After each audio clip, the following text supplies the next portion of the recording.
Without going out of your door,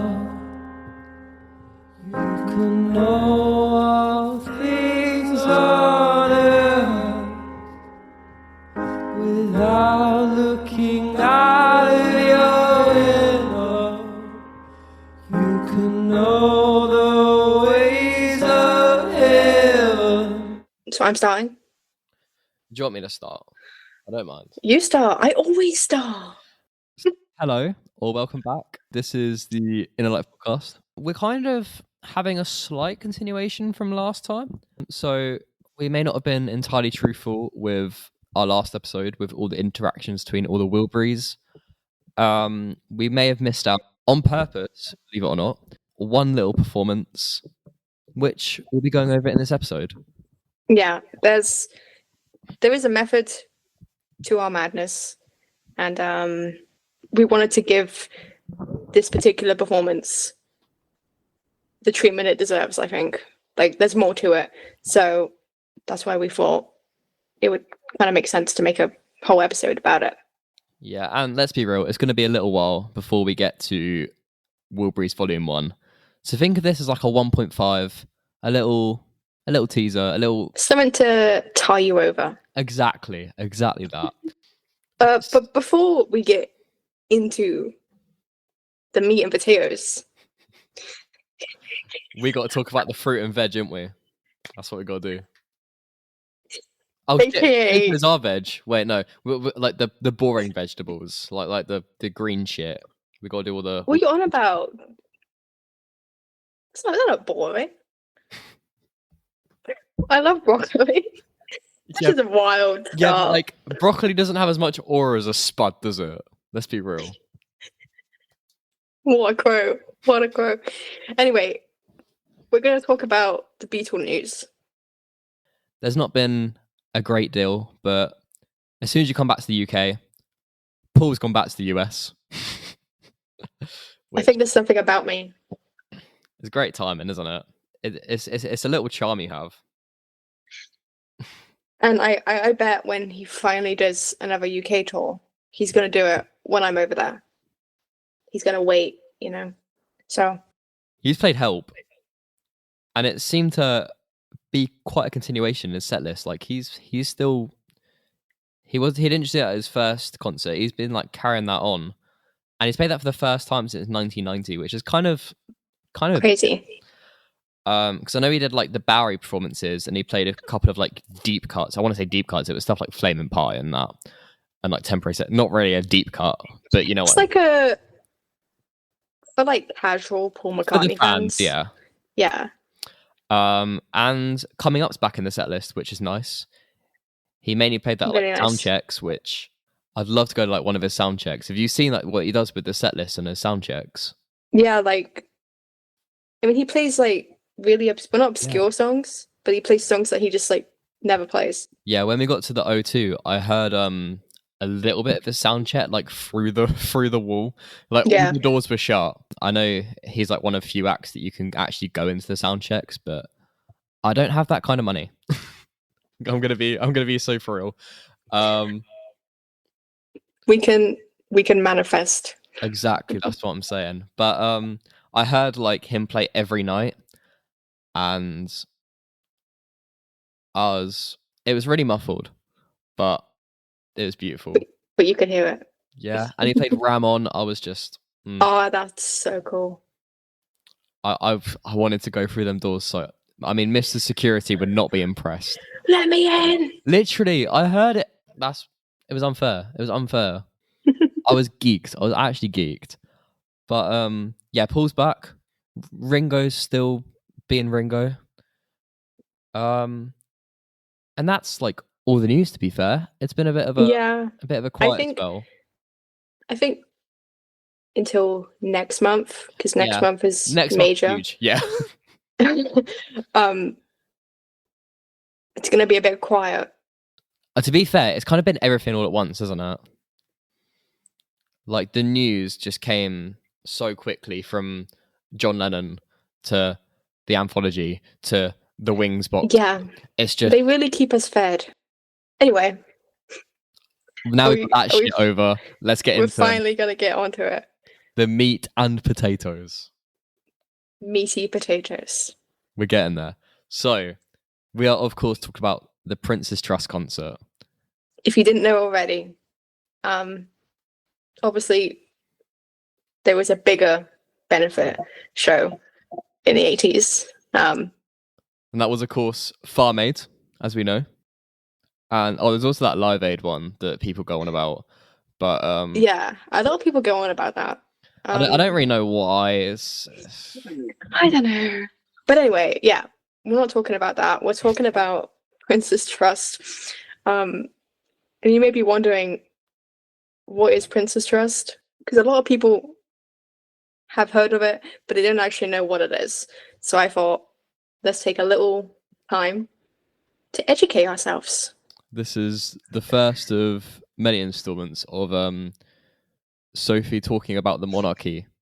This is a series that will continue. I've had enough of you today, honestly. It's for context, Soph is not very amused with me. I keep every time I get like a dog reel come up on Instagram, I'm always sending them to her. So now my whole feed is like the dog reels. I can't explain. Explain what the dog reel is, please. Explain it. So it's a certain breed of dog, and they just get up close to the screen and start licking. That's all there is to know. That's all there is to know. And he sends them to me. And I said to him earlier, I'm going to block you. And one day it's going to happen. I also would like the listeners to know that we're talking about the monarchy, and Harry is wearing a Smith's The Queen is Dead t-shirt. Represent. Yeah. My girlfriend. Anyway. My girlfriend got me this, so it's only natural. Oh. But this wasn't planned. I did not mean to be repping The Queen is Dead. You knew what we were doing today. It was in my wardrobe. I picked it out. I went, nice t-shirt, put it on, and then I came here and I was like, sorry, Liz. Sorry, Liz. R.I.P. Anyway. Wait, this is a side tangent. Can you remember where you were when Queen Liz died? I was at home because I had it on the TV because it was like all over the news. Yeah, and then she just died. I think everyone in the UK can all remember where we were when the Queen died, which is kind of insane. Mm. I was at work and there was like customers crying. I worked retail, and that was a weird because I couldn't like go on my phone and like check if she was dead. There were just people coming in and just said, "Oh, the Queen's dead," and crying, and that was a weird day. I was on a close until like 9 o'clock. Which what clothes store is open till 9 p.m.? Be so for real. But who's coming in to buy like a new coat at 8:30? No one. Anyway, that was really big tangent. So, Prince's Trust. Prince's Trust, yes, it's actually now called the King's Trust because Charlie's being promoted. So it's a charity that supports young people between the ages of 11 and 30, which is like a really big gap of people. That's a lot of people. And it offers support to those in disadvantaged communities and vulnerable people. And it just provides them with courses and whatever, helping them re-enter society and like get ready for the workplace. So the charity first started in 1976, and they would start benefit shows in the 80s, inspired by Live Aid. The most famous iteration of this benefit show was in 1987, called the Rock Gala. And this show was over 2 days. It had a pretty spectacular lineup. if I do say so myself. Wait, shit. No, it's the next one. Wait. That was so autism. Okay, anyway. So, like I said, this concert was huge. And the lineup Was even bigger. stacked. So, first off, Phil Collins, Okay, yeah, you've not sold the lineup. You've not sold Goat. the lineup. King, Phil Collins, Paul Young, Bryan Adams, Elton John, Benny King, Spandau Ballet. How do you say that? What do you mean, how'd you say that? You fucking wrote it down. I didn't say Labby Stripe. Say Labby. Lavi Sifri is a goat. You wrote that because I did. Yeah, I did. I just made it look like you put. Yeah, Lavi Sifri, the goat. He's to go, is he? He is. He's literally like Eminem and Kanye would not exist without him. Okay, Slay. Mr. Ringo Starr needs no introduction. And Eric Clapton. Of course he's here. Of course. So it's a pretty crazy lineup. And on top of that, who else is there? Jeff Lynne. Who else? Dave Edmunds. Wait. And Jules Holland. George Harrison, everyone. Wow. Of course, George was there. He's the MVP of this night. That's not even bias. That's not even glaze. It's just facts. It's just absolute facts. And you can He is the reason why people talk about this show. it's an insane lineup. I mean, you get performances spanning pretty much the whole of the 80s, going into the 70s, but when Elton John comes onto the mic and introduces George, he literally states that without these two, there wouldn't be us, referring to like the later acts that would come on. And I mean, you can't ask for a better entrance than that, can you? And I mean, the way he comes on stage and everyone is just like gagged. The exaggerated swagger. He's not even like that old at this time. This is like peak. And like, I can't stress how down bad. You actually need to be locked out. I think yeah. He comes out with that mullet. Okay. And who else has he got? Ringo Starr on drums. With Phil Collins. Okay. I'm dead. I'm deceased. So we got George at the mic.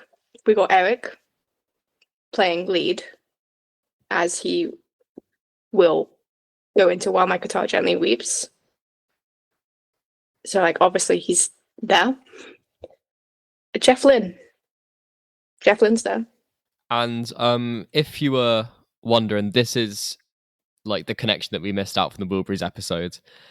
Because I think this show really, I mean, they already had Cloud9 together. They were riding high as friends.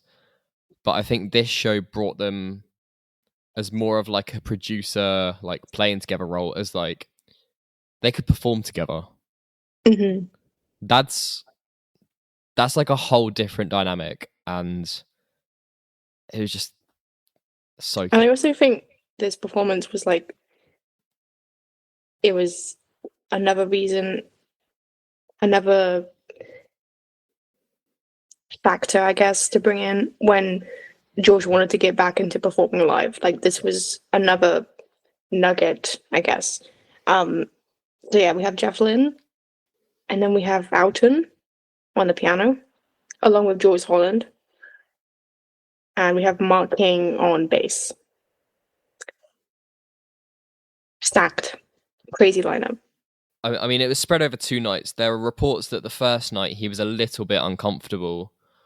But you've got to think, this is his first time playing like a proper song in the UK since like 1966 with the Beatles. Mm-hmm. It was.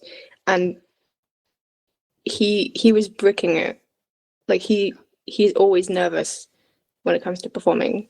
And he said like about this night he was so like nervous and he had to wait all day to get called on stage. I mean, we said in the last episode how he was even nervous to go up and play with Bob Dylan when they were just taking the piss. And I just think it's so cool to see him just get his mojo back. I mean, he was in slump post Gontropo, dumb of music. Carl Perkins and that session gave him a little bit of a lift. And I guess the Palomino show with Dylan when they were quite light-hearted earlier in the year in February. But like actually playing, like singing as well. The last time in the UK since 1966, that's pretty major. I mean, like you can discount things like the Lyceum and the rooftop concert because they weren't like stadium shows, were they? This is and he wasn't the front man. No. But also, this was the first time he played While My Guitar Gently Weeps since 74, yeah. Dark Horse. But this is the first time that he's played it straight. In the tour, he'd always do While My Guitar Tried to Smile. You can tell that he's in a much better place. Like he's playing it, he's not trying to do any changes. He's playing with Clapton. Like he's all differences are aside, they just come together for the music. And I mean, hearing him play Here Comes the Sun, he hasn't played that since Bangladesh. Do you know what I mean? Like, and it must have been such a, I don't know, like how was he feeling? Yeah. Imagine playing a song that you haven't played in like over a decade. He could have quite easily gone up and played Got My Mind Set on You, but it wouldn't have had the same impact, especially with like Ringo playing, because Ringo at the time, he was in such a slump, like mentally, really bad place. Something you don't even want to really discuss on like a place like this. But just seeing them, although they're both in like completely different places, seeing them gel the way they do on stage, it's like nothing's happened. They're the same people. It's like you're going back in time for a reunion show that never actually came to fruition. It's about the best you get. Minus Paul, but Paul was actually at the benefit concert the year before, and he famously did a duet of Get Back with Tina Turner, which I didn't know about until researching. It is, and he did Long Tall Sally, which there was crazy. There's some weird cuts from Paul, but he did his thing. But like George wins by a landslide, and he wins the night, like we said. Yeah. And his voice sounds so good here. I mean, it could be argued that these performances are better than the Japan tour. And that's a bold claim, but like... That's bold. But can you kind of see what I mean? I can kind of see what you mean. Like, but While My Guitar Gently Weeps, I think slightly gets the edge here. But also... ever so slightly. We need the Japan live shows. We do. We need an released on that. And that we need Yokohama, like one of the first show from the tour. The fact they played Fish on the Sands. Yes. And Love Comes to Everyone. Like yes. And he just dropped them. It makes me mad. What is it? But anyway, George Harrison tours and drop in 2 songs on the first night. You know, if I had a nickel for every time that happened, I'd have 2 nickels. It's not a lot, but it's weird. The other day I was trying to find, like, remember that that line, that wording about having 2 nickels, and I couldn't think of it, so I just ended up being like, I don't know, the reference. No, anyway, I used to watch a lot of Phineas and Ferb as a child, so it adds up. I did as well. I was gonna do the jingle. You gotta be more specific. There's quite a few. Incorporated. After hours. You already know. You already know. I already know. But yeah, George won. George won, hands down. George ate. He ate. He devoured, and he looked good doing it. And His mic like technique. His what? His mic technique. Unmatched. His mic technique. I was like, I want to be a mic so bad right now.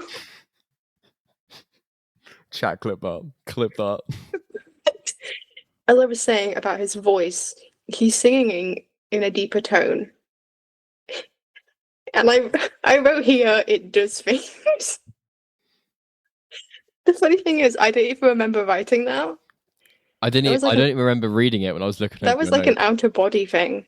I think that was when I was watching the video and typing, and I just said, he's singing the song in a deeper tone, and it does things. No, but what I love about George is like you look at clips around this time, he does like this sway. I don't know if you notice it. He goes like side to side a lot, and he's just feeling it. I'm captured because like there's so much room for error when he's doing that, but he still sounds and looks amazing. So he can carry on. He can sway all he likes. I don't even care. Also, a really cute thing to note is that this was the first show Danny watched his dad do, which is like, it's really cute to think about. And he was around, I think he was around 8, 9. And when he came off and he asked Danny, "Oh, what do you think?" He said, "You were okay." And then he asked why he didn't play Johnny Be Good. And rock and roll music and like all the Chuck Berry songs. And he's like, "Oh, well, they're not my songs." I mean, it's natural for George to go to an event like this. I mean, he was the CEO of like concerts of these caliber, and like he was head to head with the co-organizer of Live Aid, Midyear, who was the musical director of the show. But like you look at all the musicians, and it's just like a shit ton like humanitarians, and it shows that it was so much more than just like celebrities doing their little appearance. Like they were there because they wanted to, because they had to.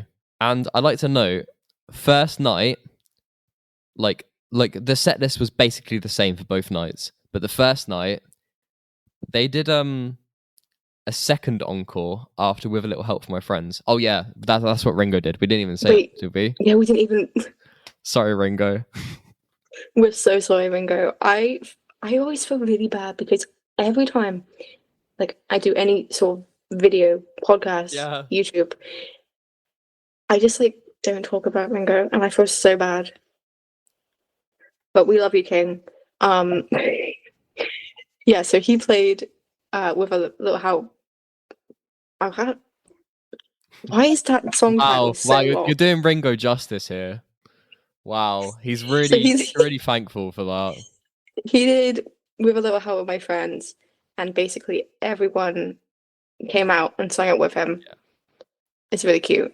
And like he goes over to George and like sings it with him, but you can just see George is just locked in. And so on the second night they did an encore of that song. But on the first night they did Stand By Me.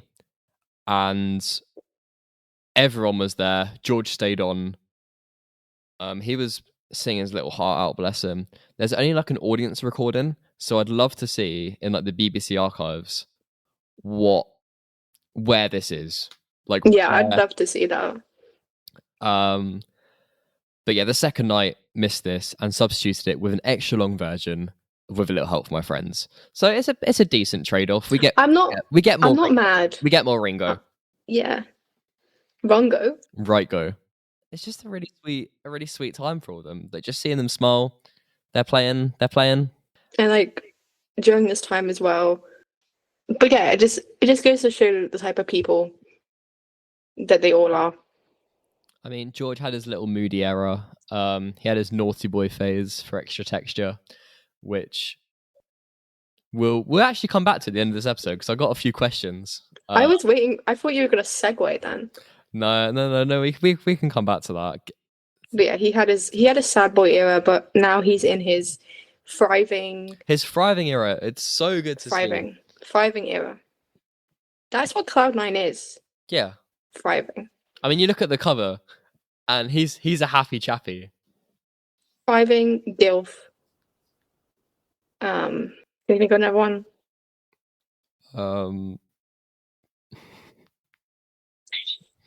Yeah. This is what happened. That'll do. Just not just If you can't tell, guys, we're really bad on the spot. We are actually hilarious though. Like when we're not recording. Yeah, when we're not recording, we're hilarious. We're who? When we You record, should have seen us. You should have seen us before this chat. Okay, it was wild. We were having a great time. Then we started recording, and then we had to stop and delete and re-record. It's just not been a good day. Like it started off great. So if you're wondering if this is a bit all over the place and we're like muttering like idiots, that's why. Yeah. So reeling it back, before we went on whatever the fuck that was, there's Jeff Lynne, Dave Edmunds, and George Harrison backstage, and they're just having a laugh together. And I think for me that really consolidates the whole night. Just that little, and I'll put it up on the Instagram if I remember. If not, or you can. Yeah, I'll make a little video. Soph's making a little video. She's on it. She's got her shit. There's also a interview from him before he goes on stage. I don't know if you've seen it. Yeah. I've watched that video a disgusting amount of times. I don't know why I out myself like this. I don't know why. You say, "Oh yeah, I want to get hired by Friar Park," and it's like, this is your CV. I'm on the blacklist. Rubber Soph. Bottom line, DILF Hunter. Like that's not a good resume. DILF Hunter is crazy. But you might be qualified. Maybe a bit overqualified. Please hire me. Anyway. But do you not get like pissed off that like this performance, you can watch While My Guitar Gently Weeps perfectly. Here Comes the Sun. You got like 240p. It's like, I know. It's like pixels. I know. It's like favoritism. Can someone like fix that? Like the gods on YouTube. Because not really a fan of that. I mean, you can get the Prince's Trust recordings that would be released separately on like LP and CD, and they're still quite cheap, so that's good. Yeah, but I want to see it. But they're not even on streaming, which is insane. Not on streaming. Crazy. Only the second night. Like what we have got's great, but I do think they definitely picked like the performance to really showcase. So like I'm not overly mad. I just think like even like the song choice for all three, you've got to think, you've got George and Ringo, you've got 3 songs to sell them. What are you doing? I probably would like it would have been nice if George did one of his songs. I do agree. Like his solo songs, yeah. Like maybe if he did, I know it's common, but maybe if he did like My Sweet Lord or Give Me Love or something. I think it would be too early for him to do Got My Mind Set on You. Although that would have been good, and it is a cover, I feel like what he did do was good. I think My Sweet Lord would have been insane. I mean, imagine that lineup doing My Sweet Lord. Yeah. Yeah, it would have been something. But then also, like, it is really sweet that he did Here Comes the Sun.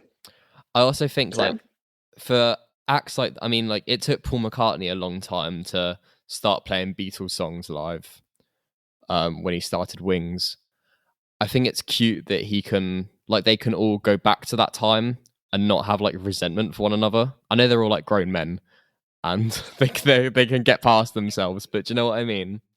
Yeah, and I mean also during this time, like the late 80s, they were already in cahoots, let's say, with each other. So it kind of makes sense that he was comfortable going back there. And also it's kind of cute to think maybe he felt safe with those songs. Like he hadn't played live in a long time. I guess like us being like George fans, we always want like more. Like, let's be real. I guess to like Yeah, like everyday person, like they might not enjoy it as much. Like, would people be like, would there be as much money into this concert, and would it be as regarded as it was today if he played something like "Give Me Love," which is still like a huge song? yeah, because like I could say as a George fan, oh, Yeah. I would have loved Yeah. to have heard him go out and play Art of Dying. Like, you know. That would have been insane though. Come on. Why didn't he play Baby Don't Run Away? Could you imagine? He has 2 songs and one of them's from Gon Troppo. That would be insane. Nah, 2 songs. He plays You and a bit more of You.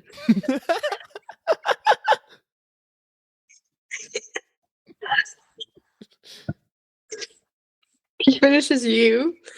Audience are clapping. They're like, oh, I hope he plays a Beatles song. He goes into Wake Up My Love. But could you imagine he starts with the Hard Day's Night opening chord, so everyone thinks he's got a Beatles song. And then that'd be kind of hard. That remix. I want the remix. Alternate reality we just created. Oh my god, I need that. Princess Trust, You and Wake Up My Love. And then instead of The Heart of My Friends, He it's plays a the bit more No You. song. Oh, all that, yeah? The No song at a charity event is crazy. In front of the king as well. That's insane. In front of the king and like 11-year-olds. It's what they would have wanted. It's what they would have wanted. Oh my god. That That's was great. so good. I'm so happy I have that on video. No. Anyway, And then they have the encore and everyone comes on and it's just 30 seconds of a bit more of You. And then they go, like everyone comes on stage. You've got Elton John, Phil Collins. You've got everyone there. And then it just fades out. they play oh my god. And then they go on for a second encore. Then they just play it again. A bit more of You. A bit more. That'd be great. Why did they do that? Oh, Anyway, we could keep going and keep creating alternate realities. But at the end of the day, we got While My Guitar Gently Weeps and Here Comes the Sun. They played it. Solid choices. They played it safe. They played it safe. People like us. Want a bit Like, more. why didn't he play So Sad? That would have been. Why didn't he play Gopala Krishna? Like, let's be real. Why didn't he play Shanghai Surprise? That's what I'm saying. This is wasted potential. Anyway. Okay. This is the obligatory Clapton section. Sirens going off right now. I could do the Layla riff. That's close enough. Eric Clapton. We're here. So I would like to say there's like animosity and beef, but there's just not. It's Like, really they're chill. It's really They're chilling. calm. George was phoned up by Eric. Because Eric was originally on like the bill to play anyway, and just said, "Do you want to play?" And George said in an interview, "Of course I'd do it for Eric." He's such a simp. Really is. And Ringo was actually there in the interview with him, and he was quick to come back by saying, "Oh," and then I asked George to play, which is, I mean, he's obviously joking, but that's so cute. That's genuinely so sweet. It's so sweet. And I mean, all differences were aside by then. They were all on cloud nine together. George's life was better post Gontropo. I wouldn't like to say it's I mean, perfect. like we said, he's thriving. Yeah. And He's healthy, kind of healthy. there's it's been told that they recorded not recorded, they rehearsed together in Friar Park a week before the shows. And just the thought of them playing Here Comes the Sun together goes back to when it was written, when it was just them two in a garden. And that's really quite... I mean, above all, they were friends. They're pretty fucked up friends. Don't get me wrong. It's like an unlikely friendship. Like how intense George loved his friends. It's admirable, and especially with like all this history, it's pretty incredible. But he practices what he preaches. Like he thrives on like forgiveness and that things will pass. Like it would be like weird if he didn't believe in forgiveness. It took him time and a lot of cocaine, but he got there. And like legacy wise, from the fallout of the concert, it was all over MTV, similar platforms, and the airing would just reignite an interest in George that he hasn't seen in a long time. And I think part of this was why there was so much promotion for Cloud9. One, it was a kick-ass album, and two, people were actually interested in what he had to do.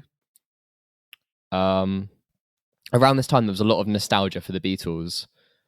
There was a bit through like the late 70s where punk was coming in, where it wasn't as cool to like the Beatles. And I guess in time, people have that reevaluation, don't they? Yeah, I mean, in one of my favorite interviews, George says how, and it's just like, this is paraphrasing, but he says Beatlemania has a way of coming back round. And especially around this time, it was the 20 years since Sgt. Pepper's. So kind of sparked. And all the CDs were coming back into shops, weren't they?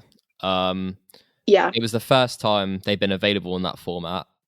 And there was just a huge demand for the music. And the concert itself, the figures aren't like available, but it was a huge success for the charity. And the album that came from it, all the proceedings went to charity. And I mean, I bought the album. I bought it secondhand. So I mean, I don't really think they got any money off me. You are not donating. So I stole from charity. Sorry about that. But like the fact that it is so widely available, it must have sold a bit to. And I'd like to hope that George played a part in, like a big part on that success. I mean, in the Beatles sphere specifically, we all know about this gig. Yeah. Because of George. So he did something. He didn't. He played While My Guitar Gently Weeps and Here Comes the Sun. God damn it. It should have been, ladies and gentlemen, his name is Legs. That's what I'm saying. And Dream Away. And that reminds me. So we have celebrated. Oh yes, it's the end of the episode for those interested. We have nothing left for this concert. Feel free to exit if you don't want to hear about Extra Texture. Wait. For the 5 of you that have stayed, Extra Texture turned 50, and we celebrated a bit on our Instagram. Can't lie, I did it all. But it'd be inauthentic because you've gone on to bash about how much you don't really like this album. Has that changed? Okay, guys. So, on the 50th anniversary, the day, I sat down and I listened to it all. Would I still put Extra Texture as my least favorite George album? Yes, I would. But I do have a new appreciation for it. Let's say that. Okay, I can take that. Like I listened to it and I was like, okay, maybe I have been a bit too harsh. It's like listening to all of them and how they all like flow. It's very cohesive. That's what I'll give it that. It's a very cohesive album thematically. But like not much has changed. Like this guitar is still my favorite song off that record. So That's valid. That's valid. but I did have a new appreciation for Ladies and Gentlemen. His name is Legs, because it's just so fun. It's funny, isn't it? Thank you. I used to like write it off as like stupid, but like it is really fun. So I feel like it's like a precursor. Like this album had to be made. He was depressed, but he also found a lot of like fun in that, being depressed. And yeah, his name is Legs was the outcome of that. And the album cover is textured. So wow, that is some great insight from the Robber Soph. I honestly wasn't expecting you to ask me that. I would have like done proper notes and a proper review if you wanted that, but he just I sprung it upon him. How he does what he wants. He asks me things and then puts me on the spot, and then I sound like an idiot. But then he makes me sound schizo when he edits. Well, someone's got to do that. But no, I am glad you like extra texture a little bit, because it's better than Somewhere in England, and I'll die on that hill. The album deep dives are going to be interesting, I think. Yeah, I mean, I don't know how we'll approach extra texture, to be completely honest. That is a beast. That's a woolly mammoth. I don't want to approach that yet. No, I don't really fancy prodding any bears today. But if you are still listening and you have any recommendations of what you want to hear from us next, please let us know. Yeah, as you can tell, this is I know we're saying we want to like unscripted ones. This one was kind of an in between. It was very impromptu. There wasn't really a structure. There's never a structure. No, I try to structure things. Bullshit. I try to. My notes, I try to structure them. I do my bullet points, and then we can't even end an episode. We're still talking. Thank you so much for listening. We really hope this episode wasn't a car crash. And if it was, just think we were reenacting George and Patty circa 1973. Why are you always going back in time, bro? I was born in the wrong generation. Oh my god. Anyway, thank you so much for listening, for watching. Go check out our Instagrams. Link in bio. All of our links in the bio. Go follow us. All of them. We're not begging, but we're asking. And we hope you tune in for the next one. Right. We need to wrap up with some profound. Profound. Ladies and gentlemen, his name is... Thanks. The farther one travels, the less one knows, the less one really knows. I'm really taking the stereotypes. Absolute twat on a mic. I'm gonna block you after this. Do it. I'll send you a fucking pug reel if it has to.